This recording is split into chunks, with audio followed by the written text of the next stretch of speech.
Poor Man's Opera, third novel excerpt. Citizen 1 allowed water to coolly trickle down from a pitcher into a glass, observing the narrow stream with near hypnotic intent. After a brief sip, he set down the glass and stood in a patient stance for his audience's attention. There exists in our cultural strongbox a nugget of wisdom that says, history doth not repeat itself, but it oft rhymeth. Then again, as was sung in ancient bardic tradition, 'tis tricky to rock a rhyme that's right on time, 'tis tricky. And forsooth, good friends, we do indeed live amidst tricky times, and rhyming times to boot. Here he paused to briefly once more wet his whistle, then held aloft the water glass visible to all. Half empty or half full? Each of us in this great hall maketh the choice deep in his and her blood pump. But if we look beyond the self, expanding visually to take in this country that spreadeth out, what at one time was a proud amalgamation of provinces and territories, now transformed, devolved, some might say, into a scattering of self-governing city-states, from Mount Citadel and Nouvelle Acadie in the east, to the far western Kootenay and Calgary town, and those in tween, we may well ask ourselves, what relation are these city-states to the surrounding vast wilderness that both connects them to and separates them from each other? These Northlands, by which we are referred abroad, hath become a name we slowly but surely reconciled ourselves to, along with our history of being divided and conquered during a period that goes beyond the memory of most of us. The generic quality of this appellation, Northlands, as hath been applied to us, is no accident.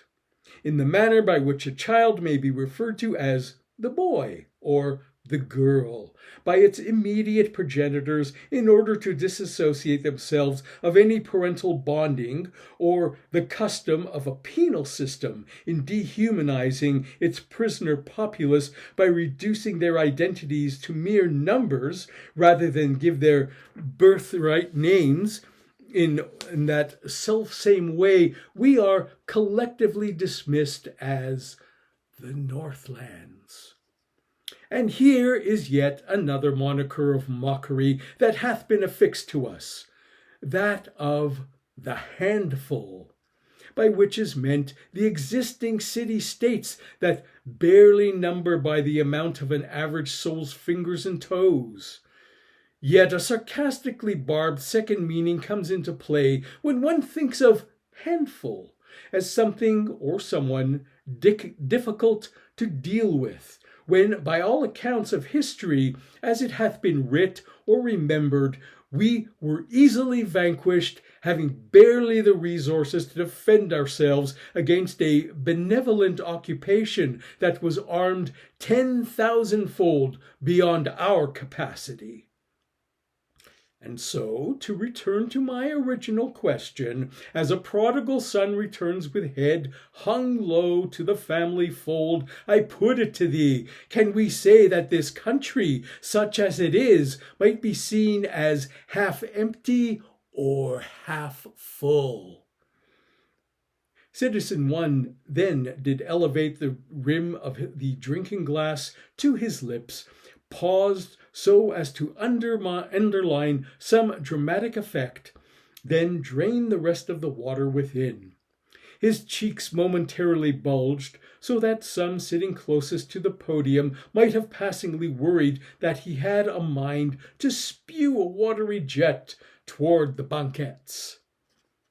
They were held not long in suspense when he ultimately gulped the water down his gullet and rested the empty glass on the podium.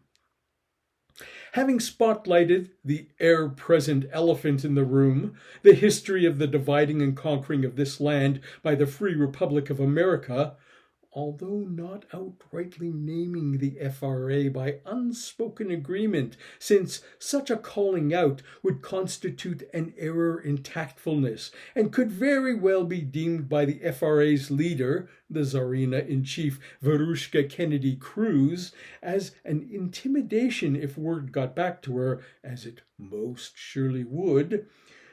Some in the audience may have wondered if the earlier speculation that price hikes in the negotiations for obtaining goods that at one time were ours to use and trade freely was indeed the subject of the first citizens' announcement. Some of the citizens may have actually shifted toward the edges of their seats, either consciously or not, in preparatory angst. So, why all this talk of glasses half full or half empty? Why name-call a troubling history that hath been normalized for longer than any of us can remember? Why mention the simultaneous vicinity and distance between the city-states and the autonomy each one clasps to its bosom as a miser does his hoarded pennies? I confess it, my loyal and trusted citizens, that these things hath been much on my mind.